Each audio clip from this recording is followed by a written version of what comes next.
G'day bikers, today we're going to have a look at Geelong's Southern Bike Link connecting the CBD to the Barwon River. The map doesn't quite show the exact route, as Google didn't know there was a bike path along Carr Street parallel with the railway line. The Southern Bike Link is meant to go further, connecting to Warren Ponds, but that section has been stalled for quite a few years. That's a video for another day.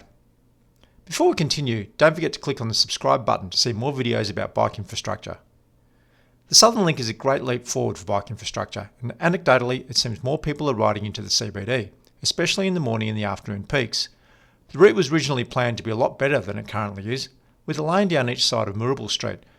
But like most bike infrastructure projects, it was watered down when a few people made the usual complaints. The route is highly valued by bike riders in the community, but unfortunately it seems that the rest of the community do not seem to place much value on it. In this video, I'm going to focus mostly on how little value drivers, construction workers, project managers, Regional Rail Victoria, Cardinia Park, Vic Roads, and it seems some parts of City of Greater Geelong place on this infrastructure. Let's start off with car drivers. I ride this route a couple of times a week. These are just some of the traffic violations that I have seen and have managed to photograph or record. People seem to think it is okay just to use the bicycle lane as car space. Can they do this? According to Vic Roads, if you're driving a car, you're allowed to use the bike lane under a set of scenarios. But there isn't an exception for private cars parking while their passenger picks up ice cream. Parking in the bike lane makes it dangerous for bike riders, as it forces them out around the car into the traffic and effectively renders the bike lane useless. A simple and cheap but effective solution is to simply use plastic wands as physical barriers. These have been implemented in some sections of Jerringup Street, and this would fix the problem in other sections where drivers think it is okay to park their cars.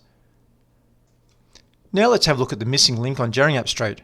When the bike lanes were first installed, the building on the left was being constructed. The bike lanes were not installed in this block at the time. However, a protected area behind the concrete barrier connected the sections of bike lanes.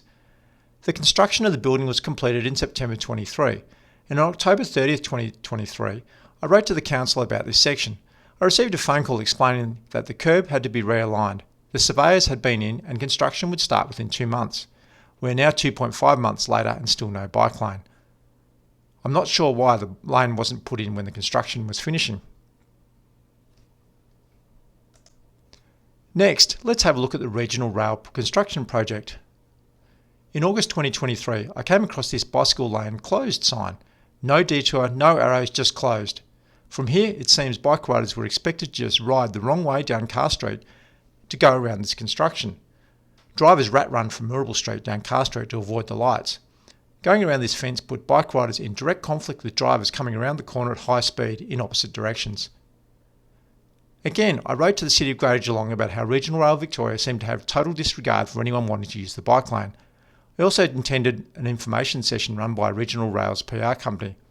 After some hard work, some detour signs were installed directing bike riders onto a narrow footpath and the bike lane along Kilgore Street.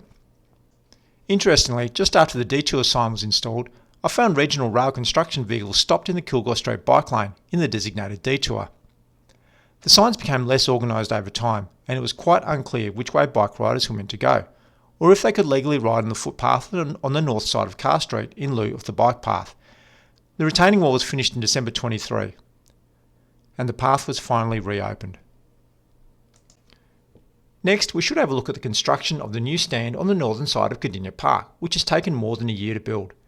The main construction entrance, just off Moorabool Street, crossed over the Moorabool Street bike lanes. For most of the construction, sufficient barriers and some amounts of control were put in place. One morning in September, the bike lanes were just closed. There was a big sign for cars that was positioned in the bike lane. A bit further on was a sign that said the bike lane was closed and use other footpath. This is a 60km/h road with 4 lanes, 2 each way. Just go across and use the other footpath. I wasn't the only one a little annoyed with this, but this guy walking also couldn't believe the treatment anyone got who wasn't in a car. My 13-year-old daughter had just ridden along this section to netball earlier in the morning, but she ended up turning around and riding around the other side of Cardinia Park. The workers on traffic management weren't exactly accommodating when I asked where the bike lane detour was. I remember being told to get a life. Another time in the same section heading south, I encountered this signage.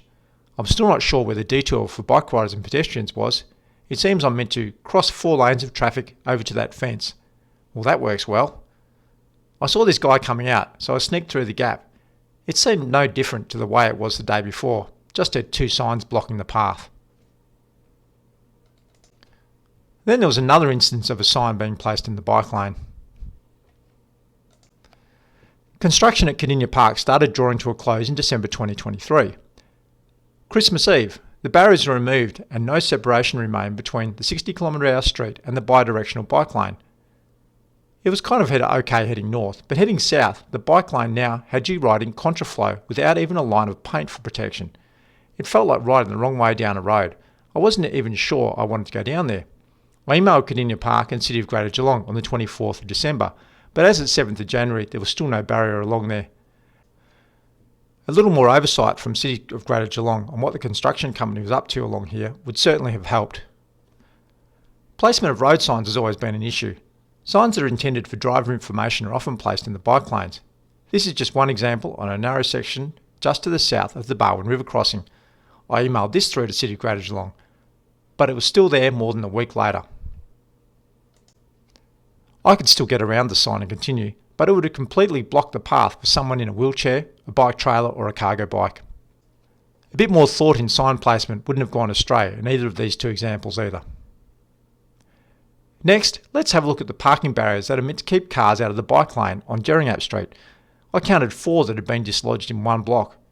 But here is an example of one that is meant to keep bike riders safe, but has been more of a hazard. I saw a photo of one that was missing and the car had just gone all the way forward and put the nose of the car into the bike lane. Then there's this spot, just as you enter the Mirrabul Street Bridge over the Barwon River. The cushion for the cars leaving the road has been broken and now is protruding into the bike lane. I reported this via SendSnap Solve to City of Greater Geelong, who advised me that it was a Vic Roads issue. I wasn't aware that Vic Roads managed the bike lane. I'm pretty sure it's a City of Greater Geelong responsibility.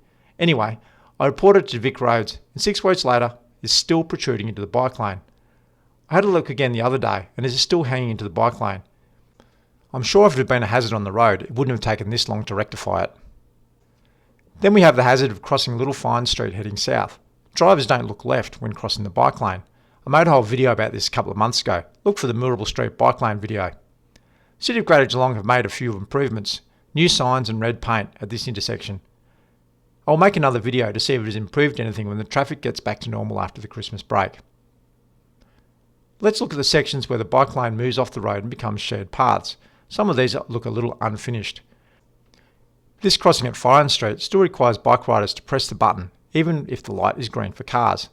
I've seen many a cyclist move off the path back into the road rather than wait for the full cycle for a green bike light. Here's another spot on Jerringap Street, where cyclists often move back into the road to get the green traffic light. It is a little disappointing that City of Greater Geelong don't have more oversight on the construction on and around the bike route and hold the construction companies to account. There is very little bicycle infrastructure in Geelong, and what has been built is not respected, often being just closed, impeded, dismantled, damaged, blocked or removed. We hear so often of buses replacing trains on many of our regional rail lines. I think this bicycle lane seems to be affected more often than the regional trains. We as a society need to value this kind of infrastructure more. If we respect the infrastructure more people will ride, and this has community-wide benefits of reduced traffic, improved health and much less road maintenance, just to name a few. Now that regional rail and Kardinia Park construction is drawing to a close along this section, I hope that we won't see this kind of disrespect for bike infrastructure again. I also hope that drivers will start to respect the infrastructure more as the community becomes more familiar with it. It seems that people can't be trusted to respect it themselves, so maybe we need more physical protection in the form of wands, curbs or barriers. These are not expensive, so please, just get in there and install them. To see more reviews of bicycle infrastructure, don't forget to click on the subscribe button, and thanks for watching.